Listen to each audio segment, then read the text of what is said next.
Hey, good morning. How are you? Hope y'all are having a fantastic day. This is all about hot rods. May not be a lot of information, but it's what I found as I researched the possibility of getting a hot rod for me and my wife so that we could just take it to shows and maybe just poot around a little bit from time to time. If you like these videos that might be on Angry Buzzard Auto or Road Odyssey, subscribe below the little red button or the red subscribe. Just hit that once and you'll be good to go. Now, hot rods. This here's a bona fide hot rod. So I actually spent a pretty good amount of time looking into hot rods, but I didn't spend a lot of time really getting into the nitty gritty. So what kind of tires, what kind of wheels, or precisely what kind of headers or something, or how they, might manipulate the interior to any degree. It stayed on a fun level, just a little bit of history and this and that. So because I was trying to spark my own interest in hot rods, just to tease myself to see if this is something that I wanted to get. So I just wanted to share what I learned with you, a little bit of a compilation. I may have some links in my description, I believe, where I got some of my clips and data. So without further ado, let's go into it. Originally, a hot rod would have been built from a car that in itself was built in 1948 or earlier. The definition of a hot rod would be a mean attitude car, something that is very fast and capable of outrunning any other car that would pull up alongside it. Now, some people would say that they are cars that have been radically modified for extreme performance, regardless of the year or brand of the car, just so long as it's been specially built or altered for fast acceleration, increased speed and handling and all that. Now, the term hot rod might have been generated in the 1930s in Southern California with the Dry Lake Racers. These guys created a whole new terminology as they were modifying the Ford Model T and Model A to go faster.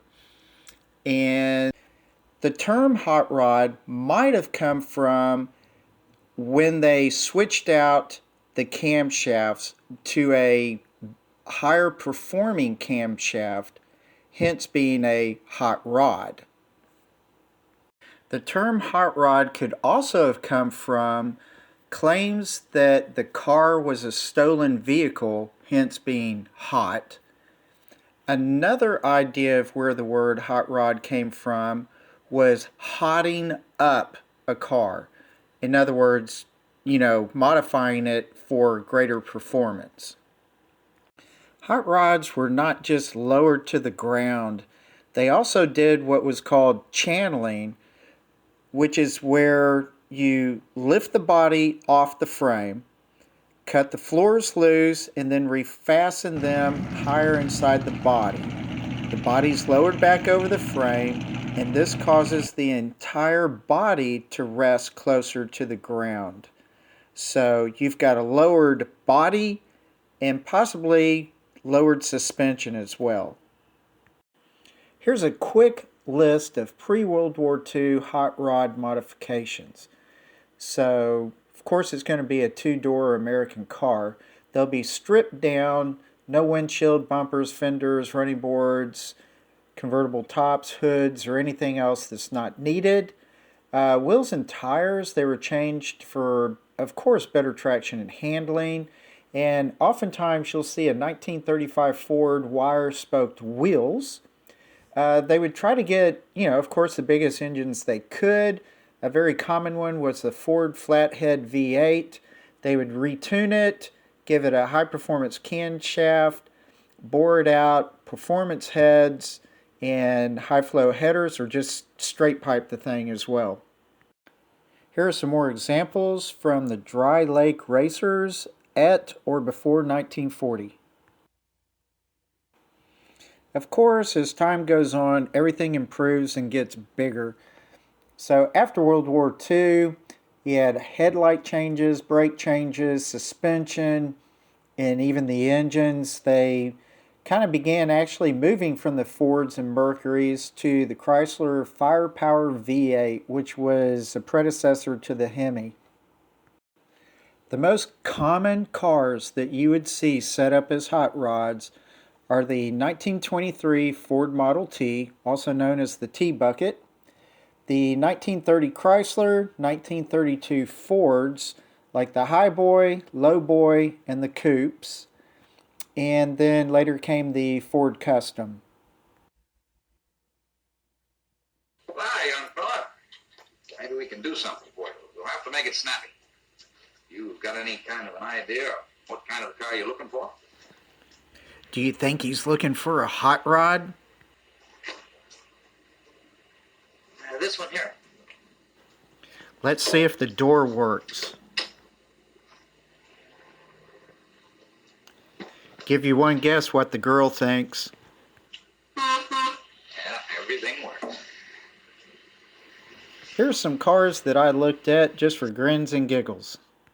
If you're buying one of these cars as a project, please plan ahead, get your budget, learn everything about it, because there's a chance that they could take 2 or 3 times longer than what you might think. If you're looking for a 32 Ford Coupe, expect to pay at least 10 grand, and the professional performance shops are buying these things up quite a bit, especially the 20s and 30s. So the restorations are going to be very expensive. These cars are getting more and more rare as the years go by. These cars do not necessarily hold their value. They're not like classic and collectible cars. Hot rods, just like supercars, are probably not a good fit for my needs as a new Road Odyssey or Angry Buzzard car. Alright, well that'll do it for this video. I thank you so much for watching. Please subscribe to that little red button right here. And comment below on anything that you know. Give me a little dialogue on maybe there's some really cool things that I missed that I should have researched. And y'all have a great day. Thank you so much for watching, and I will see you later. Bye.